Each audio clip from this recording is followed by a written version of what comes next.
நீங்கள் பார்த்துக் கொண்டிருப்பது நாட்டுக்கோட்டை நகரத்தார் டிவி. வைர நகைகளின் வியாபார சாம்ராஜ்யம் KNC diamonds. Carat and carat. Arimalam Muthu Kannan, Ranganayaki Kannan. மிகப்பெரிய ஒரு என்ன சொல்றது அட்வான்டேஜ் பிளெஸிங்னா, அப்பா அம்மா எதையுமே என் மேல ஃபோர்ஸ் பண்ண மாட்டாங்க. எந்த விஷயத்தையும் நீ இப்படிதான் பண்ணணும், இப்படி ஆகணும், இதைத்தான் நீ பண்ணணும், இந்த மாதிரி எதுவுமே கிடையாது. நானா என்ன வேணாலும் பண்ணலாம், எப்படி வேணாலும் கத்துக்கலாம். இப்ப கடலை மனுஷனுக்கு பயன்படுத்தணும்னா நீங்க முதல்ல கடலை பார்க்கணும், கடலை புரிஞ்சுக்கணும்.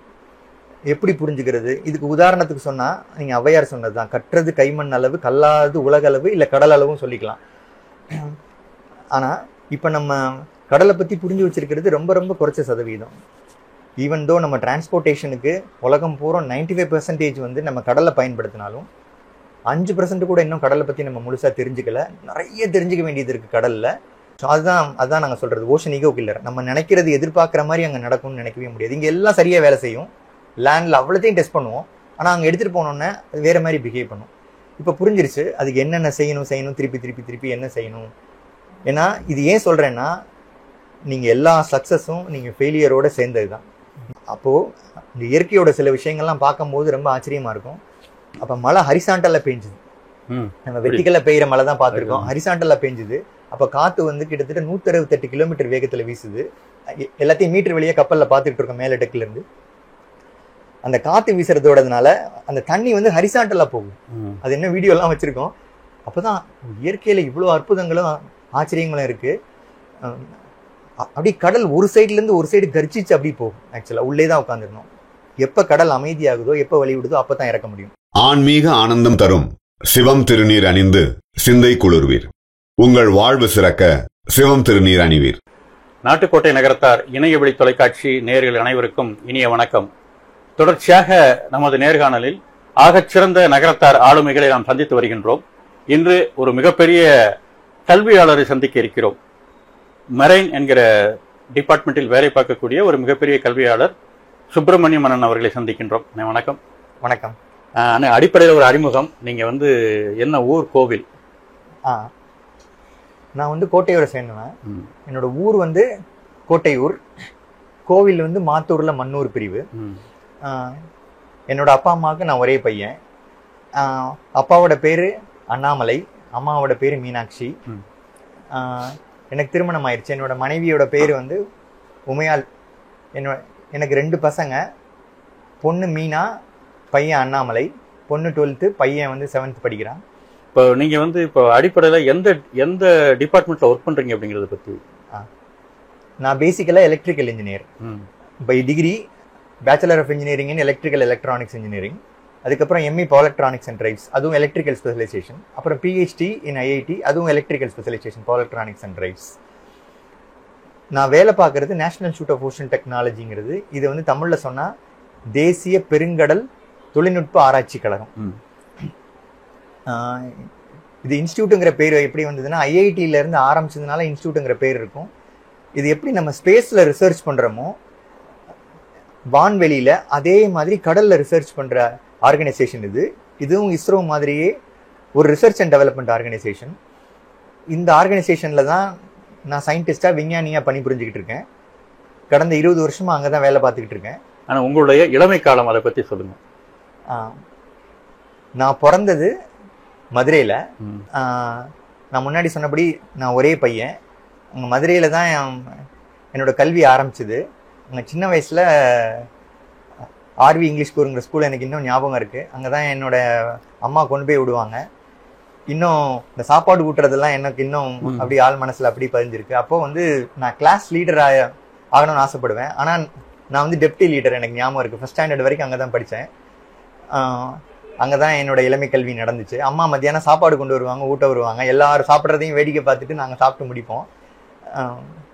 அது ரொம்ப இனிமையான சிம்பிளான வாழ்க்கைன்னு வச்சுங்க. அங்க மதுரையில ஆரம்பிச்சது எனக்கு இன்னும் ஞாபகம் இருக்கு. காலையில சாயங்காலம்லாம் அம்மா புட்டு வாங்கி கொடுப்பாங்க அந்த மதுரையில, அந்த ஏரியால. நாங்க கான்பாளையம் கிராஸ்ல இருந்தோம், ஒரு அரச மரத்தடியில இருந்தோம், பிள்ளையார் கோயில் பக்கத்துல. சாயங்காலம் அம்மாவோட அந்த கோயிலுக்கு போவேன். இன்னும் அதெல்லாம் ஞாபகம் இருக்கு எனக்கு. அதுக்கப்புறம் அப்பா வந்து நான் முன்னாடி சொன்னபடி அப்பா வந்து ஆக்சுவலி TNEBல அப்பா இன்ஜினியரா இருந்தாங்க. அப்பா சிவில் இன்ஜினியரிங் படிச்சவங்க. ஸோ அப்பாவுக்கு டிரான்ஸ்ஃபர் ஆகிட்டே இருக்கும். அந்த வேலை காரணமா அவங்க எல்லா இடத்துக்கும் மாறிக்கிட்டே இருப்பாங்க. அப்படி மாறிட்டு இருக்கும்போது என்னன்னா, நாங்கள் அப்போ மதுரையிலேருந்து அப்பா திருநெல்வேலிக்கு மாறினாங்க. அப்பா சர்வீஸ் ஆரம்பிச்சது வந்து செருவிலார் கோதையார் அந்த மாதிரி டேம் கன்ஸ்ட்ரக்ஷனில் சிவில் இன்ஜினியருங்கிறதுனால பின்னாடி வந்து இந்த மாதிரி இடங்களுக்கு அந்த ஆஃபீஸில் அதோட கண்டினியூட்டியாக அதோட மெயின்டெனன்ஸு அதுக்காண்டி வந்திருந்தாங்க. அதனால் திருநெல்வேலிக்கு மாற்றினாங்க. ஏன்னா செருவிலார் ப்ராஜெக்டோட கண்டினியூஷனுக்காண்டி அங்கே மாறினாங்க. இப்போ திருநெல்வேலிக்கு போனோம். திருநெல்வேலியில் அதுக்கப்புறம் 2வதுலேருந்து படித்தேன் அங்கே எலிமெண்ட்ரி ஸ்கூலில். அதுக்கப்புறம் 6வது படித்தேன் ஒரு பாரதியார் ஸ்கூலில், சாதாரண ஸ்கூலில் தான் படித்தேன். பெரிய அந்த கான்வென்ட்டோ பெரிய இதுவோ கிடையாது. பட் அம்மா ரொம்ப பர்டிகுலராக இருந்தாங்க, இங்கிலீஷ் மீடியத்தில் தான் படிக்க வைக்கணுங்கிறதுல. அப்பா தமிழ் மீடியத்தில் படித்தாலும் பரவாயில்லம்பாங்க. ஆனால் அம்மா சொன்னாங்க இங்கிலீஷ் மீடியத்தில் தான் கண்டிப்பாக படிக்க வைக்கணும்னு. அதனால் இங்கிலீஷ் மீடியத்தில் படித்தேன். பட் பெரிய இப்போ உள்ள மாதிரி பெரிய கான்வென்ட்டோ பெரிய ஒரு இதெல்லாம் கிடையாது. ஒரு மீடியமான லெவல் ஸ்கூல் அங்கே படித்தேன். அப்புறம் கவர்மெண்ட் ஹையர் செகண்டரி ஸ்கூலில், பாரதியார் கவர்மெண்ட் ஹையர் செகண்டரி ஸ்கூலில் தான் 6வது சேர்ந்தேன். அப்புறம் திருப்பி அப்பாவுக்கு ட்ரான்ஸ்ஃபர். அப்புறம் தூத்துக்குடிக்கு வந்தோம். தூத்துக்குடியில் வந்து கால்வெல் ஹையர் செகண்டரி ஸ்கூலில் 7வதுலேருந்து படித்தேன். அப்பா அங்கே தான் தெர்மல் பவர் ஸ்டேஷனுக்கு மாறினாங்க. அதனால தூத்துக்குடி கேம்ப் இருந்தது. அப்பா அங்கே இன்ஜினியருங்கிறதுனால வீடு கொடுத்துருவாங்க எங்களுக்கு. அங்கேருந்து தான் நாங்கள் போயிட்டு வருவோம். தெர்மல் நகர்னு பேர். அங்கேருந்து தான் போயிட்டு வருவோம் ஸ்கூலுக்கு. அங்கே 7வதுலேருந்து 12வது வரைக்கும் படித்தேன். இதெல்லாம் இங்கிலீஷ் மீடியம் தான். நான் ஒரு அபவ் ஆவரேஜ் ஸ்டூடெண்ட், பெரிய Brad to G brilliant student அந்த மாதிரி ஒரு கேட்டகரிலாம் கிடையாது. நார்மலாக தான் படிச்சுக்கிட்டு இருந்தோம். அது வரைக்கும் நான் என்னோட திறமையெல்லாம் பெருசாக அதாவது ஒன்றும் கண்டுபிடிச்சதில்லை. ஆனால் எனக்கு ஒரு மிகப்பெரிய ஒரு என்ன சொல்கிறது அட்வான்டேஜ் பிளெஸ்ஸிங்னா, அப்பா அம்மா எதையுமே என் மேலே ஃபோர்ஸ் பண்ண மாட்டாங்க. எந்த விஷயத்தையும் நீ இப்படி தான் பண்ணணும், இப்படி ஆகணும், இதைத்தான் நீ பண்ணணும், இந்த மாதிரி எதுவுமே கிடையாது. நானா என்ன வேணாலும் பண்ணலாம், எப்படி வேணாலும் கற்றுக்கலாம். நான் இந்த இடத்துக்கு டியூஷன் போகணும்னு நினச்சா அப்பா அனுப்புவாங்க. அப்புறம் கொஞ்ச நாள் கழிச்சு இல்லை போகலைன்னு நினச்சா விட்டுருவாங்க. எதுவுமே சொல்ல மாட்டாங்க 2 பேரும். அதுக்கப்புறம் இந்த மாதிரி முடிஞ்சிச்சு. 10th வந்து 80% வாங்கியிருந்தேன். அப்போ நல்ல பெர்சன்டேஜ். நான் ஆக்சுவலாக ஸ்கூலில் வந்து எனக்கு ஞாபகம் இருக்குது 3rd 4th ரேங்க் அந்த ஸ்கூலில். அப்போ என்னோட ஏஹெச்எம் என்னோட கிளாஸ் டீச்சர் அப்பாவை கூப்பிட்டு பெருமையாக சொன்னார். ஆனால் 12th நிறைய மார்க் வாங்கலை. 950 அவுட் ஆஃப் 1200. அதனால் பார்த்தீங்கன்னா என்னென்னா, எனக்கு இன்ஜினியரிங் படிக்கணும்னு ஆசை. அப்போ இன்ஜினியரிங் வந்து இங்கே படிக்கிறதுக்கு மினிமம் கட் ஆஃப்னு ஒன்று இருந்தது. எனக்கு அந்த கட் ஆஃப் வரல. அதனால என்ன பண்ணேன்னா பெங்களூரில் சேர்ந்தேன். ஆக்சுவலாக அங்கே தான் சேர்த்தாங்க முதல்ல கொண்டு போய். பயங்கர ஹோம் சிக் எனக்கு ஆக்சுவலாக. அங்கே ரொம்ப நாள் என்னால் படிக்க முடியல. நான் ஏன் இதெல்லாம் சொல்கிறேன்னா ஓப்பனாக எல்லாருக்கும், ஏன்னா எல்லா தலைமுறைக்கும் இது தெரியணும். ஆக்சுவலாக நீங்கள் ஒரு மனுஷன் கடந்து வந்த பாதை. அதனால தான் அப்படியும் முழுமையாக சொல்கிறேன், எதையும் மறைக்காமல். அப்போ என்னென்னா, அப்போ பெங்களூரில் கொண்டு போய் சேர்த்தாங்க. அப்போ சேர்க்கும் போது பயங்கர ஹோம் சிக் எனக்கு ஆக்சுவலாக. அதாவது பணம் நிறைய கட்டி தான் சேர்த்தாங்க, ஃபீஸ் கட்டி தான் சேர்த்தாங்க. ஆனால் என்னால் இருக்க முடியல அங்கே 6 மாதத்துக்கு 7 மாதத்துக்கு மேலே. ஏன்னா நான் வீட்டில் வளர்ந்த ஒரே பையங்கிறதுனால ஹாஸ்டல் என்வயர்மெண்ட்லாம் எனக்கு பழக்கம் கிடையாது. ஒரு 6-8 மாதத்தில் அங்கே என்னால் இருக்க முடியல, சர்வே பண்ண முடியல. ஏன்னா அங்கே கன்னடம் மட்டும்தான். இங்கிலீஷ் மீடியம் அது காலேஜாக இருந்தாலும் பெரிய காலேஜாக இருந்தாலும் கன்னடம் மட்டும்தான். எல்லாமே கன்னடத்தில் தான் பேசுவாங்க. எனக்கு கன்னடம் தெரியாது, இங்கிலீஷும் ஓரளவு தான் தெரியும் 12th முடிச்சும்போது. என்னால் சர்வை பண்ண முடியல. அப்போ சொன்னேன். எனக்கு இன்னும் ஞாபகம் இருக்கு, எங்கள் ஆயாவிட்ட எல்லாம் சொன்னாங்க, பிள்ளைக்கு பிடிக்கலன்னா கூட்டிகிட்டு வந்துருங்க அப்படின்னாங்க. அங்கேருந்து கூட்டிகிட்டு வந்துட்டாங்க. அப்புறம் அந்த இன்ஜினியரிங் டிஸ்கண்டினியூ ஆனிச்சு. அதுக்கப்புறம் திருப்பியும் வந்து இம்ப்ரூவ்மெண்ட் எழுதி மேக்ஸில் சென்டம் வாங்கினேன். திருப்பி இங்கே இன்ஜினியரிங் கிடச்சிது. இங்கே சத்யபாமாவில் கிடச்சிது. அங்கே படித்தேன். அங்கே இன்ஜினியரிங் முடித்தேன். அப்போ தான் எனக்கு என்ன பண்ணணுங்கிறது புரிய ஆரம்பிச்சிது லைஃப்பில். ஏன்னா அப்பா அம்மா எதையுமே என் மேலே ஃபோர்ஸ் பண்ண மாட்டாங்க, இதைத்தான் நீ பண்ணணும், அப்பயும் ஒன்றும் சொல்லலை. ஆனால் இன்ஜினியரிங் முடிக்கும்போது நான் 9th ரேங்க் ஆக்சுவலாக அந்த காலேஜில் முடிக்கும்போது. அங்கே நல்ல பேர், எனக்கு கேம்பஸில் வேலை கிடச்சிது. ஆனால் எனக்கு அந்த வேலை பிடிக்கல. ஏன்னா சாஃப்ட்வேர் வேலைலாம் எனக்கு பிடிக்கல. நான் முயற்சியும் பண்ணவே இல்லை ரொம்ப. அப்பயும் என்னை திட்டுவாங்க எல்லாரும், இன்ஜினியரிங் படிச்சுட்டு இவன் திருப்பி இஷ்டப்படி பண்ணுறாங்க, அப்பா அம்மா ஒன்றும் சொல்லலை அப்படின்னு சொல்லிட்டு. அது முடிஞ்சிச்சு. எல்லாரும் ஒரு பாதையை சூஸ் பண்ணாங்க. அந்த காலேஜில் படிக்கும்போது நீங்கள் அந்த பீரியடில் அந்த 98-2000 நீங்கள் வேணால் எம்எஸ்ஸும் போகலாம் வெளிநாட்டுக்கு. அதேமாரி வேலையும் கிடச்சிது. அங்கே எம்எஸ் போகிறதுக்கும் ஃபுல்லாக சப்போர்ட் பண்ணுவாங்க சத்யபாமாவில். அப்போ வேலை கிடைக்கும் போது நான் அதெல்லாம் விட்டுட்டு, நான் கேம்பஸையும் விட்டுட்டேன், எம்எஸ்ஸும் படிக்கல. அப்போ என்ன பண்ணேன்னா, நானாக ஒரு ஃபீல்டை சூஸ் பண்ணேன். நான் ஒரு காலேஜில் போய் லெக்சரராக சேர்ந்தேன். அப்பயும் அப்பா அம்மா என்னை ஒன்றும் சொல்லலை. ஆனால் நீங்கள் எல்லாரும் என்னை சத்தம் போட்டாங்க, இவன் இன்ஜினியரிங் 9th ரேங்க் எடுத்துட்டு நல்ல சம்பளத்துக்கு வேலைக்கு போகாமல் இவன் அதை பண்ணிட்டு இருக்காங்க. அப்புறம் அங்கேருந்து எம்இ பண்ணேன், எலக்ட்ரானிக்ஸ் சர்வீஸ். அதுவும் அண்ணா யூனிவர்சிட்டியில் மெரிட்டில் தான் பண்ணேன் ஆக்சுவலாக. அது பண்ணி முடிச்சதுக்கப்புறம், ஆனால் அப்பயே நான் அந்த காலேஜுக்கு போகும்போதே பிஇ ஸ்டாஃபுக்கு பெரிய சம்பளம்லாம் கிடையாதுங்க ஆக்சுவலாக. அப்பயே என்னென்னா, அப்பயே சேர்மன்ட்ட சொல்லியிருந்தேன், சார் நான் வெளியே தான், அதாவது காலேஜ் சேர்மன், ப்ரைவேட் இன்ஜினியரிங் காலேஜஸ்லாம் அப்படி தான் இருக்கும். நான் சொல்லியிருந்தேன், நான் எப்போ வேணாலும் வெளியே போவேன், அதனால் சர்டிஃபிகேட்லாம் சரண்டர் பண்ண மாட்டேன். சரின்னு சொல்லி 3 மாதம் சம்பளத்தை டெபாசிட் கட்டணும். அதை கட்டி அங்கே வேலை பார்த்துக்கிட்டு இருந்தேன். இது படித்து முடித்தோன்னே எம்இயில் நல்ல பெர்சன்டேஜ் எடுத்தேன், 85%. அப்போது வந்து என்னோட இன்ட்ரெஸ்ட் எல்லாம் R&Dயில் இருந்துச்சு. அப்போ தெரிஞ்சுது எனக்கு ரிசர்ச்சில் தான் சேரணும், இந்த நார்மல் இண்டஸ்ட்ரியல் வேலை எனக்கு ஒத்து வராதுங்கிறது எனக்கு அப்பயே புரிஞ்சிச்சு. அப்போ R&Dக்கு ட்ரை பண்ணும்போது நான் என்ன விதமான இன்ஸ்டியூட்னா அட்டாமிக் எனர்ஜி, இஸ்ரோ, இந்த மாதிரி டிபார்ட்மெண்ட்ஸில் தான் ட்ரை பண்ண ஆரம்பித்தேன். அப்போ என்னோட இருக்க ஒரு இந்தியன் இன்ஜினியரிங் சர்வீஸ் படித்த ப்ரொஃபஸர் இருந்தார். அவர் என்ன சொன்னார், அப்போ தான் இந்த NIOTயை காமிச்சார். அந்த பீரியடில் தான் எனக்கு கல்யாணம் நடந்துச்சு. எனக்கு கல்யாணம் ஆகும்போது இந்த வேலையில் தான் இருந்தேன். நான் முன்னாடி சொன்ன மாதிரி என்னோட மனைவியை கல்யாணம் பண்ணும்போது அவங்க ஏவிஎம்ல உள்ளவங்க பெரியப்பா தான் அங்கே காலேஜில் விசாரித்தாங்க என்னைய. அப்போ சொல்லும் போது அவர் சொன்னார், இப்போ தான் நாங்கள் அவருக்கு ஸ்கேல் கொடுத்துருக்கோம், அவர் வாத்தியார் அப்படின்னு சொன்னாங்க. அப்போ தான் எனக்கு கல்யாணம் நடந்தது. அப்போ என்னோட மனைவியும் என்னோட வாழ்க்கைக்குள்ளே வந்தாங்க. ஆக்சுவலாக உள்ளுக்குள்ளே அவங்களும் என்னோட ஃபீல்டில் அவங்களும் எதையும் ஃபோர்ஸ் பண்ண மாட்டாங்க, இதை பண்ணுங்க அதை பண்ணுங்க. அதுதான் எனக்கு மிகப்பெரிய பலம். எல்லா இடத்துலையும் நான் நினச்சதை பண்ண முடிச்சுது. யாரும் என்னை எதுவும் ஃபோர்ஸ் பண்ணவே மாட்டாங்க. நான் ஒரு ஃப்ரீ பேர்டு. நான் தப்பு பண்ணாலும் நான் தான் பொறுப்பு, நல்லது பண்ணாலும் நான் தான் பொறுப்பு. அப்படி போணுச்சு. அந்த பீரியடில் நான் இந்த வேலைக்கு ட்ரை பண்ணும்போது அப்போ சீனியர் லெக்சரராக எனக்கு இன்னொரு காலேஜில் கிடச்சிது, அந்த PhD ஆப்பர்ச்சுனிட்டியோட. அப்போது இந்த NIOTயில் அவர் சொன்னதுனால அப்ளை பண்ணும்போது, நான் இப்போ வேலை பார்க்குற இடம் இது அப்ளை பண்ணும்போது என்னென்னா, அங்கே என்ன சொன்னாங்க, உனக்கு நான் அடாக் தான் கொடுக்க முடியும், என்னால் பெர்மனன்ட் பொசிஷன் கொடுக்க முடியாது அப்படின்னு சொல்லியிருந்தாங்க. ஆக்சுவலாக அப்போ பரவாயில்ல, எனக்கு R&Dயில் தான் இன்ட்ரெஸ்ட் இருக்குது, நான் இங்கே கண்டினியூ பண்ணுறேன்னு சொல்லி அந்த வேலையை விட்டுட்டு தான் இதை கண்டினியூ பண்ணேன். அப்போயும் அங்கே கண்டினியூ பண்ணும்போது அப்போயும் அப்பா அம்மா என்னை ஒன்றும் சொல்லலை. அங்கே நல்லா வேலை பார்த்தேன். அங்கே திருப்பி ரெக்ரூட்மெண்ட் அதாவது ரெகுலர் ரெக்ரூட்மெண்ட் ப்ராசஸில் திருப்பி செலக்ட் ஆனேன், டபுள் ப்ரமோஷனில். அங்கே தான் சயின்டிஸ்ட் சியா, எல்லோரும் பிஏ ஆரம்பிப்பாங்க, நான் சிஏ ஆரம்பித்தேன் என்னோடய ரோலை அங்கேருந்து 2007. அப்போ தான் இந்த அண்டர் வாட்டர் வெஹிக்கிள்ஸ், அதாவது இந்த ஓஷன் டெக்னாலஜிக்குள்ளே ஃபுல்லாக போக ஆரம்பித்தோம். அந்த 2006-07 ஃபுல்லாக அங்கே வேலை பார்த்ததில்ல. அதுக்கப்புறம் கேரியரில் ஒரு படியாக நேஷ்னல் அவார்டு இதெல்லாம் முடிஞ்சிச்சு. இப்போது அங்கே வந்து எலக்ட்ரிக்கல் லீடாக அண்ட் டெப்டி ப்ராஜெக்ட் டைரக்டர் லெவலில் அங்கே ஒர்க் பண்ணிகிட்ருக்கேன். இப்போ ரீசெண்டாக ஒர்க் பண்ணிகிட்டு இருக்கிறது மேண்டு சப்மர்சிபிள். நீங்கள் வாங்கின அவார்ட்ஸ் அப்படிங்கிறது நேஷ்னல் அவார்ட் சொன்னீங்களா? நான் என்னோட முதல் அவார்டு வந்து ஆக்சுவலாக 2010 எங்களோட அண்டர் வாட்டர் ரோபோட்ஸை அதில் எனக்கு முதல்ல ரோசப் 6000 சொல்லிட்டு அதில் வேலை பார்த்ததுக்கு இந்த அவார்டு கிடச்சிது. இது வந்து ஆக்சுவலாக நான் பேசுகிறது எல்லா R&D விஷயங்களுமே இது என்னோட தனிப்பட்ட சாதனைன்னு சொல்ல முடியாது, எல்லாமே டீம் ஒர்க். அந்த டீமில் நானும் ஒருத்தன். நான் எலக்ட்ரிக்கல் இன்ஜினியர், இந்த மாதிரி மெக்கானிக்கல் இன்ஜினியர்ஸ் இருக்காங்க, எலக்ட்ரானிக்ஸ் இன்ஜினியர்ஸ் இருக்காங்க, சாஃப்ட்வேர் இன்ஜினியர்ஸ் இருக்காங்க. நான் இந்த அவார்டை முன்னாடி பேசுகிறதுக்கு முன்னாடி நான் என்னோட இன்ஸ்டியூட்டை பற்றி பேசுனது ரொம்ப முக்கியம், அது கடமையும் கூட. ஏன்னா அவார்டு டைரெக்டாக வரல. அப்பா சொல்லுவாங்க, நம்ம வேலை பார்க்குற இடம் தான் நம்மளுக்கு சோறு போடுற தாய் அப்படிம்பாங்க.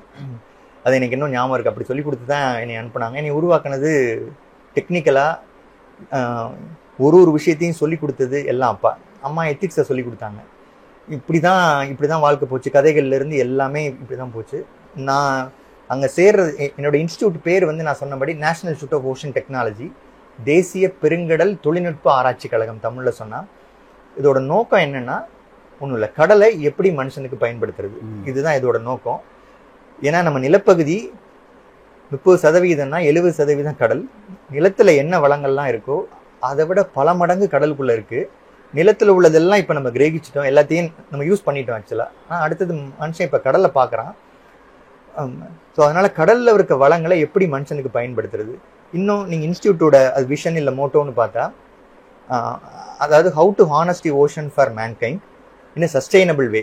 அது நிரந்தரமாக அதில் உள்ள அந்த கடலில் உள்ள வளங்களை, அது லிவிங் ரிசோர்ஸஸாக இருக்கலாம், நான் லிவிங் ரிசோர்ஸஸாக இருக்கலாம், இது ரெண்டையும் எப்படி மனுஷனுக்கு பயன்படுத்துறது இப்படிங்கிறது தான் இன்ஸ்டியூட்டோட நோக்கம். இதுதான் மினிஸ்ட்ரியோட நோக்கமும் கூட. ஸோ இந்த இன்டர்வியூ கொடுக்கறதுக்கு நான் ஃபஸ்ட்டு தேங்க் பண்ண வேண்டியது என்னோட ஆக்சுவலாக குரூப் ஹெட்டு டாக்டர் ரமேஷ், அதே மாதிரி என்னோட டைரக்டர் பாலாஜி ராமகிருஷ்ணா, ப்ரொஃபஸர் பாலாஜி ராமகிருஷ்ணா, என்னோட செக்ரட்டரி. இந்த இன்ஸ்டியூட்டை உருவாக்குனது பல டைரக்டர்ஸ் பின்னாடி இருக்காங்க. இந்த இன்ஸ்டியூட் 30 வருஷம் ஆயிடுச்சு உருவாகி. இதோட ஆழ்கடல் ஆராய்ச்சி துறை. எப்படி இஸ்ரோ ஸ்பேஸில் ரிசர்ச் பண்ணுறாங்களோ இது அண்டர் வாட்டர் ரிசர்ச்சு. இங்கே NIOTயில் நிறைய டிபார்ட்மெண்ட்ஸ் இருக்குது. இதில் நான் ஒர்க் பண்ணுற டிபார்ட்மெண்ட் வந்து டீப் சி டெக்னாலஜின்னு பேர், ஆழ்கடல் தொழில்நுட்பம். இதில் தான் நான் வேலை பார்க்குறேன் சயின்டிஸ்டாக. Basically I'm electrical engineer. இதில் நான் வேலை பார்க்குறது சப்மர்சிபிள் அண்ட் கேஸ் ஹைட்ரேட்ஸ், அதாவது ரோபோட்ஸை தயாரிக்கிறது. இது ஏன் ரோபோட்ஸுக்கு வந்ததுன்னா, இப்போ நம்ம சொன்னபடி கடல் வந்து மனுஷனுக்கு பயன்படுத்தப்படணும். இதில் இன்னும் நீங்கள் மினிஸ்ட்ரியோட நோக்கம்லாம் பார்த்தா என்னென்னா, ஆக்சுவலாக நீங்கள் ஓஷன் அப்சர்வ் பண்ணுறது. இன்றைக்கி கிளைமேட்டும் வந்து மிகப்பெரிய விஷயம். ஆக்சுவலாக இது வரைக்கும் கிளைமேட்டு ஆர் வெதர் வந்து நம்மளை கவர்ன் பண்ணுது.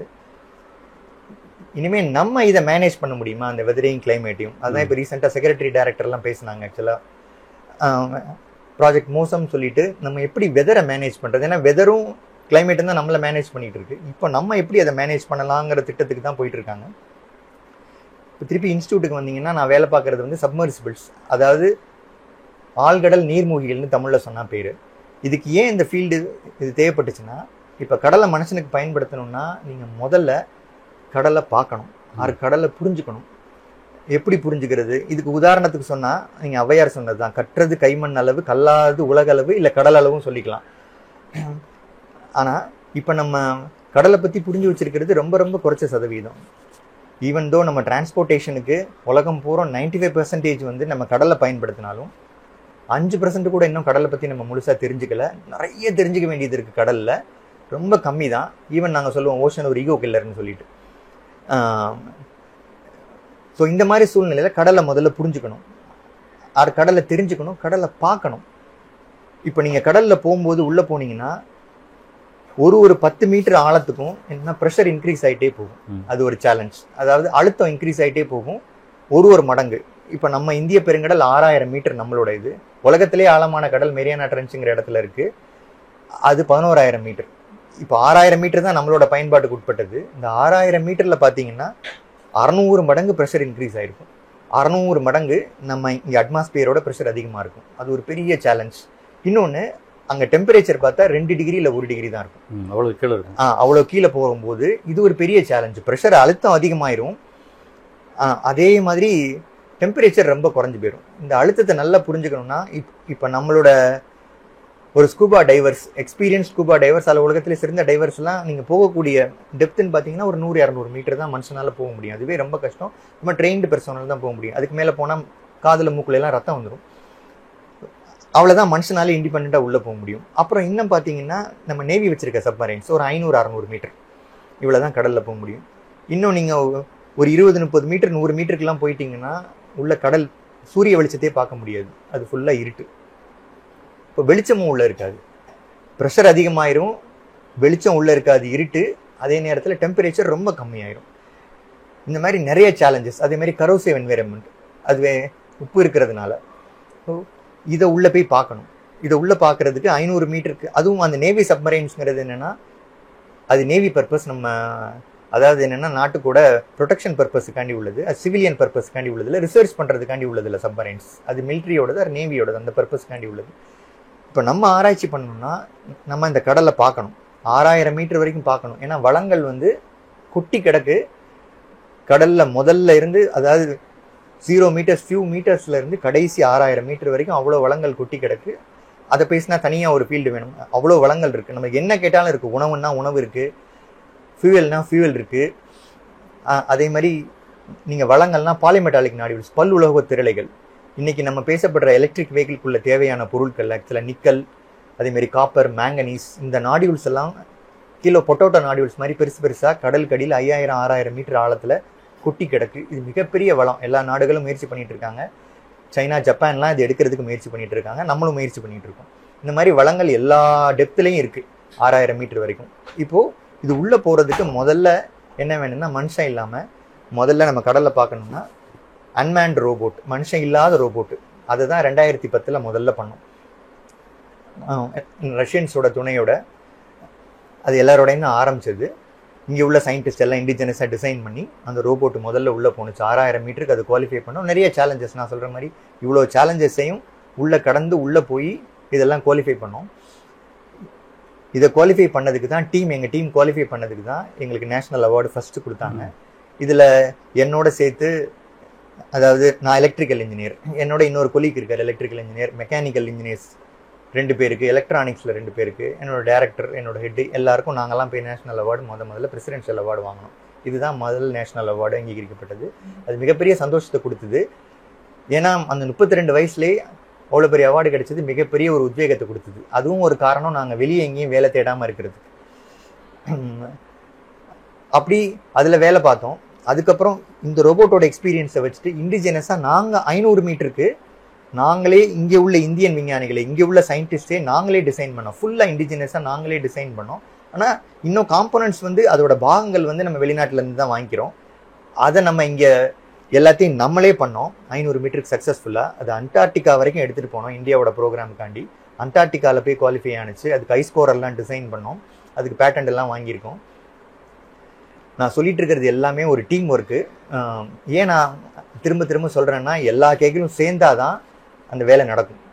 யாராவது ஒருத்தர் ஒரு எலக்ட்ரிக்கல் இன்ஜினியர் வேலை பார்த்தாலோ இல்லை ஒரு மெக்கானிக்கல் இன்ஜினியர் வேலை பார்த்தா நடக்காது. எல்லாரும் சேர்ந்த வேலை அந்த ரோபோட் அந்த உருவானுச்சு. இப்படி தான் அண்டார்டிகாவுக்கு போணுச்சு. அதை நம்ம அந்தமான் கடலில் நம்ம பவளப்பாறைகள்னு சொல்கிற நம்ம வளங்களை பூரா ரிசர்ச் பண்ணுறதுக்காண்டி அந்த ரோபோட்டை யூஸ் பண்ணோம். அஃப்கோர்ஸ் இன்னும் பார்த்தீங்கன்னா எங்களோட வேலை என்னென்னா, ஒரு விஷயத்தை கான்செப்டலைஸ் பண்ணுறது, அதை யோசிக்கிறது, அதுக்கப்புறமா அதுக்கு ஒரு உருவம் கொடுக்கறது, டிசைன் பண்ணுறது. அந்த டிசைன் பண்ணதுக்கப்புறம் அதுக்கு தேவையான பொருளை வாங்குறது. இன்னொன்று அதுக்கு தேவையான பொருட்கள்லாம் வெளிநாட்டிலேருந்து தான் வாங்க வேண்டியது இருக்குது. இதை கட்டிங் எட் டெக்னாலஜின்னு சொல்லுவோம். எல்லா பொருளையும் நம்மளால் இங்கே இண்டிஜினஸாக தயாரிக்க முடியாது. ஆனால் சில பொருட்களை தயாரிக்க ஆரம்பிச்சிருக்கோம் நம்ம. ஆனால் நிறைய உதிரி பாகங்களை வந்து வெளியே இருந்து தான் வாங்குகிறோம். இதை வாங்கி இன்டகிரேட் பண்ணுவோம். இன்டகிரேட் பண்ணி இதை டெஸ்ட் பண்ணுவோம் இங்கே தண்ணியில் வெளியே. அதுக்கப்புறம் கடலில் கொண்டு போய் டெமான்ஸ்ட்ரேட் பண்ணுவோம். 500 மீட்டர்னா 500 மீட்டர் வரைக்கும் போட்டு எங்களுக்கு தனியாக கப்பல்கள் இருக்குது. இங்கே அரசாங்கம் கொடுத்துருக்கு. அதாவது மினிஸ்ட்ரி ஆஃப் எர்த் சயின்சஸ் கீழே கப்பல்கள் இருக்குது இன்ஸ்டியூட்டில். அந்த கப்பலில் வச்சு நாங்கள்லாம் போய் அந்த ரோபோட்டை கீழே இறக்கி டெஸ்ட் பண்ணுவோம். அந்த ரோபோட்டை டெஸ்ட் பண்ண முடிச்சதுக்கப்புறம் இண்டஸ்ட்ரிக்கு இந்த டெக்னாலஜியை ட்ரான்ஸ்ஃபர் பண்ணுவோம். இப்படி 500 மீட்டருக்கான டெக்னாலஜியும் 6000 மீட்டருக்கான டெக்னாலஜியும் இந்த அன்மேண்ட் ரோபோட்ஸுக்கு எல்என்டிக்கு ட்ரான்ஸ்ஃபர் பண்ணியிருக்கோம். அதேமாதிரி பிஎல்லுக்கு ட்ரான்ஸ்ஃபர் பண்ணியிருக்கோம். இந்த மாதிரி இந்தியன் கம்பெனிஸுக்கு, அதாவது பெரிய காசெல்லாம் ஒன்றும் இதில் இன்வால்வ் கிடையாது. இன்ட்ரெஸ்ட் இருக்க பொட்டன்ஷியல் இருக்கவங்களுக்கு இண்டஸ்ட்ரிக்கு ட்ரான்ஸ்ஃபர் பண்ணுவோம். அவங்க தயாரித்து விட்டுட்டு இருக்காங்க. இதனால நிறைய பலன்கள் இருக்குது. நிறைய விஷயங்களை AN32ன்னு எல்லாரும் கேள்விப்பட்டிருப்போம். நம்ம ஆக்சுவலாக ஒரு ஃப்ளைட் விழுந்துருச்சு. அந்த ஃப்ளைட்டோட உதிரி பாகங்கள் எல்லாம் கண்டுபிடிச்சிருக்கோம் இந்த மாதிரி ரோபோட்ஸை வச்சு. நிறைய விஷயங்கள் இதை வச்சு பண்ணிகிட்டு இருக்கோம். இதே மாதிரி மூணாவது இதேமாரி 1000 மீட்டரில் நம்ம மீத்தேன் கேஸ் ஹைட்ரேட்ஸுங்கிற ஒரு பெரிய வளம் இருக்குது. அது ஒரு பெரிய ஃபியூவல். அது ஆக்சுவலாக நம்ம எப்படி வீட்டில் நம்ம கேஸ் சிலிண்டரில் யூஸ் பண்ணுறோமோ நம்ம எல்பிஜியை, இதுக்கு ஈக்குவலண்ட்டாக அதை பேசினோன்னா கிட்டத்தட்ட அதோட கலோரிஃபிக் வேல்யூ ரொம்ப ஜாஸ்தி, அதோட எரிசக்தி ரொம்ப ஜாஸ்தி. இப்போ உதாரணத்துக்கு இப்போ நம்ம வீட்டில் இருக்க சிலிண்டரை வந்து ஒரு மாதம் ஒரு 5 பேருக்கு அந்த எல்பிஜி யூஸ் பண்ணுறோம்னா, அதே அந்த மீத்தேன் கேஸை, அந்த பியூரஸ்ட் ஃபார்ம் ஆஃப் மீத்தேன் கேஸை அந்த சிலிண்டருக்குள்ளே உள்ளே போட்டோம்னா அது கிட்டத்தட்ட வருஷக்கணக்காக வரும்னு சொல்கிறாங்க. ஒரு அப்ராக்சிமேட்டாக 8 வருஷம் 9 வருஷம். அந்த அளவுக்கு அதோட எரிசக்தி அவ்வளோ அதிகம், அவ்வளோ கலோரிஃபிக் வேல்யூ ஜாஸ்தி. அந்த சோர்ஸ், அந்த ஃபியூவல், அந்த மீத்தேன் கேஸுங்கிறது கடலில் அந்த சீதோஷ்ண நிலையில் அந்த ப்ரெஷர் டெம்பரேச்சர் கண்டிஷன்ஸில் 1000 மீட்டர் ஆழத்தில் இந்த தண்ணியோட சேர்ந்து அது ஹைட்ரேட்டாக மாறி இருக்கு. தண்ணியும் கேஸும் சேர்ந்து ஐஸ் கட்டியாக மாறி இருக்கு. இது 1000 மீட்டர் ஆழத்தில் போய் கொஞ்சம் ட்ரில் பண்ணிங்கன்னா 30-40 மீட்டர் கடல் தரையிலிருந்து அது கிடைக்குது. அது மிகப்பெரிய வளம், அது மிகப்பெரிய ஃபியூவல். இதை வந்து கேஸ் ஹைட்ரேட்ஸ்ன்னு சொல்லுவோம். இந்த ஃபியூவலும் 1000 மீட்டருக்கு அடியில் இருக்குது. இதையும் இந்த ரோபோட்டை வச்சு தான் முதல்ல கண்டுபிடிச்சோம். கடலுக்கு அடியில் மிகப்பெரிய அற்புதங்கள்லாம் இருக்குது. இது இண்டிகேட் பண்ணுறதுக்கு பயோ இண்டிகேட்டர்ஸ்ன்னு சொல்கிறாங்க. இந்த மாதிரி கேஸ் ஹைட்ரேட்ஸ் இருக்க இடத்துல சில மீன்கள் இருக்குங்கிறாங்க. அந்த மீன்கள் இருந்ததுன்னா அந்த இடத்துல 40-50 மீட்டரில் அந்த கேஸ் ஹைட்ரேட் இருக்குங்கிறாங்க. இதை எடுக்கிறதுக்கான ஒரு எக்யூப்மெண்ட்டும் அமெரிக்காவோட சேர்ந்து நம்ம வேலை செஞ்சு கண்டுபிடிச்சோம். அது 3000 மீட்டர் வரைக்கும் வேலை செய்யும். இதெல்லாம் வந்து என்னென்னா அன்மேன்டு வெஹிக்கிள்ஸ் வரிசையாக. இந்த 2வது வெஹிக்கிள் இண்டிஜினஸாக டெவலப் பண்ணும்போது 2வது நேஷனல் அவார்டு கிடச்சிது. இப்படி போயிட்டே இருக்குது இந்த இது. இப்போது இது என்னென்னா அன்மேன்டு வெஹிக்கிள்ஸ் வந்து இது வரைக்கும் பண்ணிட்டோம். அடுத்தது என்ன யோசிச்சோம்னா, என்ன கேட்டாங்கன்னா, இது வரைக்கும் மனுஷன் இல்லாமல் இறக்கியாச்சு, இனிமேல் மனுஷனோட இறக்க முடியுமா? நீங்கள் பாரதியார் முன்னாடி பாடின மாதிரி அடி மேலே முழுதும் கப்பல் விடுவோம்னு பாடினாரு. மேலே கப்பல் விட்டுட்டோம், நம்ம அடியில் மனுஷனை வச்சு கப்பல் விட்டுறதுக்கு யோசித்தோம். 6000 மீட்டர் ஆழம். அந்த முயற்சி 2017-18 ஆரம்பிச்சது. இன்னும் கேட்டால் ஒரு 2006-7 எங்கள் சீனியர்ஸ் வந்து நீங்கள் வெளியிலேருந்து இந்த எக்யூப்மெண்ட்டை முதல்ல வாங்கிக்கலாம், அப்புறம் நம்ம அதில் ட்ரைனிங் எடுத்துகிட்டு நம்ம பண்ணலாம்னு நினச்சாங்க.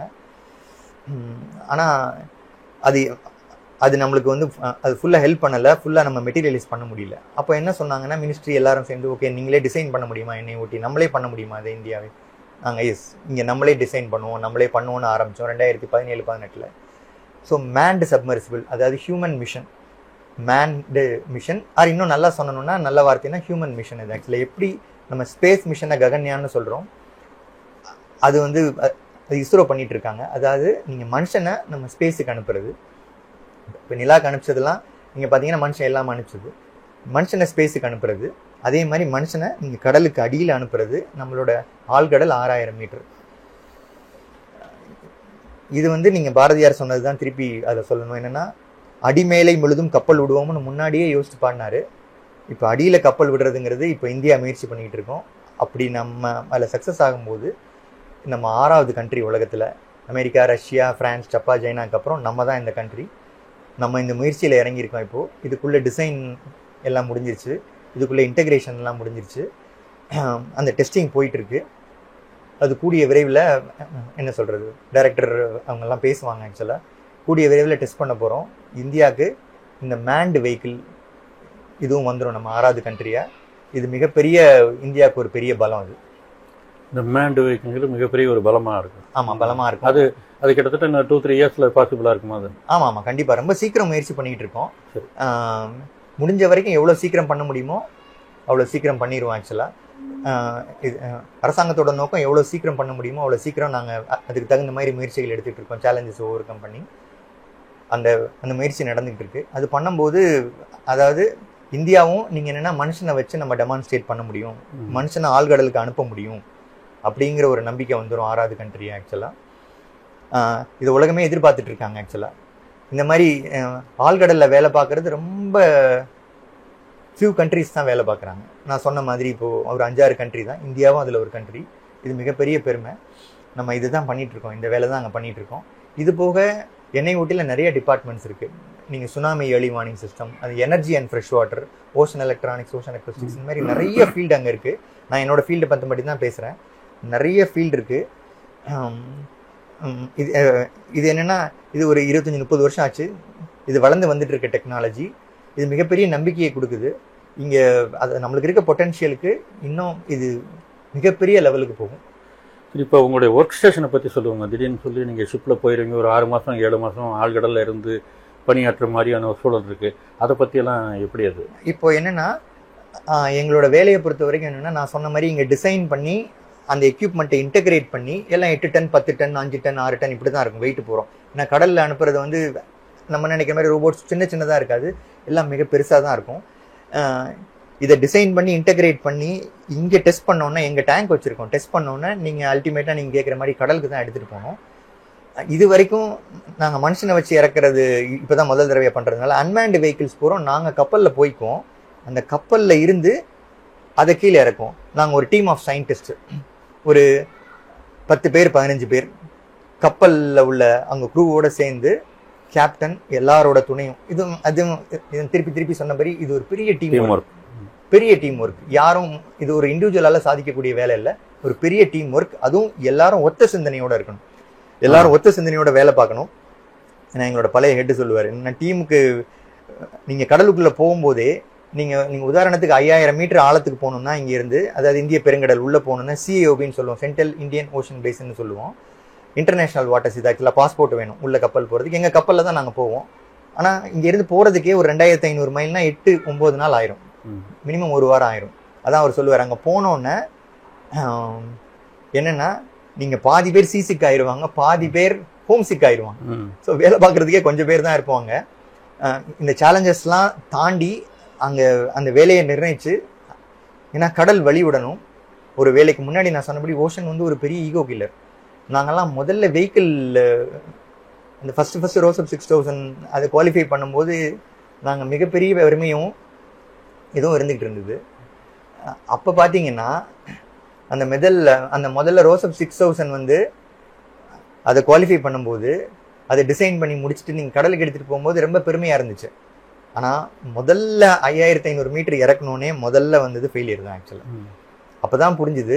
ஆக்சுவலாக நீங்கள் ஔவையார் சொன்னது, திருப்பியும் கட்டுறது கைமண் அளவு கல்லாது உலகளவுன்னு அப்போ தான் புரிஞ்சிச்சு.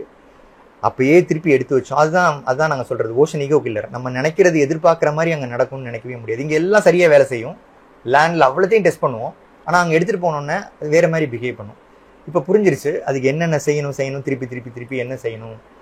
ஏன்னா இது ஏன் சொல்கிறேன்னா, நீங்கள் எல்லா சக்ஸஸும் நீங்கள் ஃபெயிலியரோடு சேர்ந்தது தான். நீங்கள் வெறும் சக்ஸஸை மட்டும் ருசிக்கவே முடியாது. Always all successes are enriched by failures. Or it is always accompanied by failures இல்லாமல், ஸ்டெப்பிங் ஸ்டோன்ஸ் இல்லாமல் நீங்கள் வாழ்க்கைக்கு நகரவே முடியாது. அப்படி இருக்கும்போது இப்படி தான் குவாலிஃபை பண்ணோம். 2வது தடவை தான் அதை குவாலிஃபை பண்ணோம்.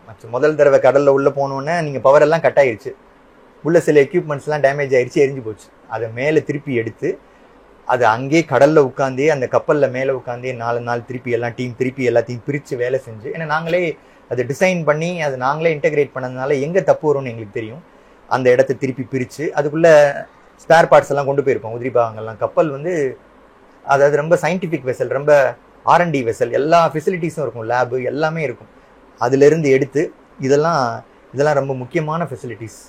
இந்த ஃபெசிலிட்டிஸ் இருக்கிறதுனால தான் அங்கேயே ரிப்பேர் பண்ணி, அதோட இல்லை நீங்கள் கடலுக்கு போயிட்டீங்கன்னா கொக்கு எப்படி மீனுக்காண்டி இறைக்கு காத்திருக்க மாதிரி அந்த நல்ல வெதருக்கு காத்திருக்கணும். எல்லா நேரம் விட முடியாது. ஏன்னா கடல் சீருன்னு சொல்லுவோம், அங்கே நேரடியாக ஆழ்கடலில் பார்த்துருக்கோம். அது ரோர் பண்ணுதுன்னு சொல்லுவோம், அதை கர்ஜிக்கும் கடல். நீங்கள் டெக்கில் ஒரு சைட்லேருந்து ஒரு சைடு தண்ணி போகும். அப்போ கேப்டன் எங்களெல்லாம் உள்ளே போச்சு எல்லாரையும் மூடி வச்சுருவாங்க. நாங்கள் எல்லாம் கேப்டன் கண்ட்ரோல் உள்ளே தான் உட்காந்துருப்போம், வெளியே வரக்கூடாது. அப்போது இந்த இயற்கையோட சில விஷயங்கள்லாம் பார்க்கும்போது ரொம்ப ஆச்சரியமாக இருக்கும். அப்போ மழை ஹரிசாண்டலில் பெஞ்சுது. நம்ம வெட்டிக்கலில் பெய்கிற மழை தான் பார்த்துருக்கோம், ஹரிசாண்டலில் பெஞ்சுது. அப்போ காற்று வந்து கிட்டத்தட்ட 168 கிலோமீட்டர் வேகத்தில் வீசுது. எல்லாத்தையும் மீட்டர் வெளியே கப்பலில் பார்த்துக்கிட்டு இருக்கோம் மேலே டெக்கிலேருந்து. அந்த காற்று வீசுறதோடதுனால அந்த தண்ணி வந்து ஹரிசாண்டலாக போகுது. அது என்ன வீடியோலாம் வச்சுருக்கோம். அப்போ தான் இயற்கையில் இவ்வளோ அற்புதங்களும் ஆச்சரியங்களும் இருக்குது. அப்படி கடல் ஒரு சைட்லேருந்து ஒரு சைடு கர்ச்சிச்சு அப்படி போகும். ஆக்சுவலாக உள்ளே தான் உட்காந்துருந்தோம். எப்போ கடல் அமைதியாகுதோ, எப்போ வழி விடுதோ அப்போ தான் இறக்க முடியும். ஸோ இது நீங்கள் இந்த கிளைமேட்டெல்லாம் ஜட்ஜ்மெண்ட் பண்ணித்தானே போவீங்க? ஆமாம் ஆமாம், அப்படி போனால் கூட. ஆனால் நீங்கள் லோக்கலில் போகிறதா இருந்தால் ஒரு 500 மீட்டர் 1000 மீட்டர் ஆழத்துக்கு போகிறதா இருந்தால் எங்களுக்கு ஓரளவு தெரியும். இப்போ நவம்பர் டிசம்பர்லாம் கடலுக்குள்ளே ரொம்ப போக மாட்டோம், இந்த ஆராய்ச்சி பண்ண முடியாது. ஆமாம். ஆனால் நீங்கள் உள்ள பெருங்கடலுக்கு போகும்போது எந்த நேரமுமே இப்படி தான் இருக்கும் கிளைமேட். ஆழ்கடல்ல எப்பவுமே இப்படி தான் இருக்கும், எப்பயாவது தான் ஃப்ரீ ஆகும். அதோட இல்லை, இப்போ நீங்கள் உதாரணத்துக்கு நீங்கள் ஒரு எக்யூப்மெண்ட்டை பண்ணிட்டீங்க. நான் அந்த எக்யூப்மெண்ட்டை வந்து நீங்கள் அக்டோபர் நவம்பரில் பண்ணிட்டீங்க, ஆகஸ்ட்டில் பண்ணிட்டீங்க. ஆனால் அடுத்த மார்ச் ஏப்ரல் வரைக்கும் வெயிட் பண்ண முடியாது. அதுக்கு வெயிட் பண்ண முடியாது. நீங்கள் அந்த மேலே போனாலும் உங்கள் ஆழ்கடல் எப்படி இருக்குன்னு தெரியாது. எல்லாத்தையும் ஜட்ஜ் பண்ணி நம்மளுக்கு பேராமீட்டர் போகிறோம், IMD கொடுத்துருவாங்க, உள்ள டேட்டா இருக்கும். ஆனாலும் நீங்கள் உள்ளே போனால் ஜென்ரலாக அந்த மாதிரி விண்டோ தான் கிடைக்கும். ஆனால் நீங்கள் சென்னை பக்கத்தில் போய் நீங்கள் ஆராய்ச்சி பண்ணணும், 1000 மீட்டர்னா பிரச்சனை இல்லை. நம்ம பேசுறது வந்து டீப் சி ஆக்சுவலாக அந்த மாதிரி இடத்துல. இந்த மாதிரி இடத்துக்கு பிரச்சனை இல்லை. நம்ம அந்த மாதிரி கடலுக்கு போனீங்கன்னா நீங்கள் 500 மீட்டர் 1000 மீட்டர் கடலுக்குலாம் போகணுன்னா ஸ்டீப்பாக இருக்கும், அரை நாளில் போயிடுவோம். அங்கே வேணுங்கிற எக்ஸ்பெரிமெண்ட்டை பண்ணுவோம். ஏன்னா நாங்கள் ஆழ்கடலில் வேலை பார்க்கறதுனால 6000 மீட்டர் வரைக்கும் குவாலிஃபை பண்ணணும் எல்லாத்தையும். நீங்கள் இங்கே குவாலிஃபை பண்ணுறது ஈஸி 500 மீட்டர். ஆனால் நேவியை பொறுத்த வரைக்கும் என்னென்னா அந்த போட்ஸ்லாம் இருக்கும் இல்லையா, அவங்களுக்கு 500 மீட்டரே ஆழ்கடல் தான். ஆனால் நம்மளுக்கு 6000 மீட்டர் வரைக்கும் வேலை செய்கிறதுனால இந்த சிக்கல்கள்லாம் இருக்கும். ஆனால் எல்லாத்தையும் தாண்டி அந்த ஃபீல்டில் உள்ள அந்த ஆர்வம், அந்த பேஷன் எல்லாருக்கும் இருக்கிறதுனால, நான் திருப்பி சொல்கிறேன், இண்டிவிஜுவல் மட்டும் கிடையாது, இந்த டீமுக்கே அந்த பேஷன் இருக்கும். அப்போ தான் அந்த விஷயத்தை சக்ஸஸ் பண்ண முடியும். எடுத்துகிட்டு போய் அந்த கடல் வழி விடணும். அந்த இடத்துல இது எல்லாத்தையும் ஓவர் கம் பண்ணி நீங்கள் ஒரு விஷயத்தை சக்ஸஸ் பண்ணணும். இப்படி தான் நடக்குதுன்னு வச்சுங்க. ஆனால் நிறைய ஃபெயிலியர்ஸ் வரும், எல்லாத்துலேயும் நிறைய சேலஞ்சஸ் இருக்கும். அதுமாதிரி நிறைய அதில் வந்து ஆச்சரியங்களும் இருக்கும். ஓ, இந்த விஷயம் எப்படி நடக்குது, இன்னும் கற்றுக்கிட்டே தான் இருக்கும். எல்லாம் கற்று முடிச்சிட்டவங்கலாம் கிடையவே கிடையாது. ரொம்ப கம்மியான விஷயங்கள் தான் தெரியும் கடலை பற்றி.